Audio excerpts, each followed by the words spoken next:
Ny toy ny herinandro lasa teo ny fitsidiam-paritra anomezana fanampina ireo vehivavy tantsaha izay tanterahan'ny ministera'ny fiompiana tao Antsohihy faritra Sofia indray. Araka izany no nanatanterahany ministera ity asa fanampina ity tonga tany an-toerana ary ny délégation mafonja avy eo anivon'izay ministeran'ny fiompiana izay nanome ny sahaza ireo vehivavy tantsaha.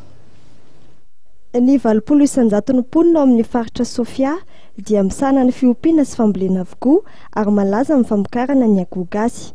Antony safidiana ny ministeran'ny fiompiana anomezana ireo fikambanam-behivavy ao toerana zanaka akoho lahy na ny antsoina hoe coquelet chèvre black izany ao anatin'ilay tetika asa fanohanana ny vehivavy tantsaha. Akoho lahy misa arivo araka izany no nizaraina tamin'ireo commune telo tao Antsohihy dia Anjiamangirana, Anahidrano ary Befotakavaratra. Nandritra fitsidiana tanterahany ministeran'ny fiompiana no Tarindramatoa Iantarandriamandrato tany an-toerana ny 13 sy 14 Novambra lasa teo.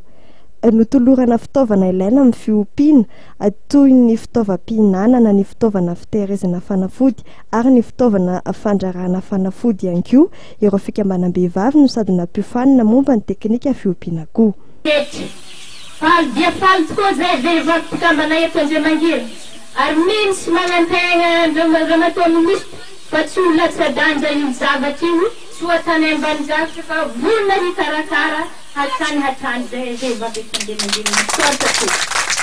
Tanjon'ny tetikasa moa ny ampirisika ny fandraisana anjara amin'ny vehivavy amin'ny fampandrosoana amin'ny alalan'ny fandraisana anjara mavitrika amin'ny fambolena sy ny fiompiana ary arakaraka ny filan'ny faritra sy ny karazana fiompiana azo tanterahana isam-paritra no amaritana ny fanomezana izay omena ho an'ireo fikambanam-behivavy.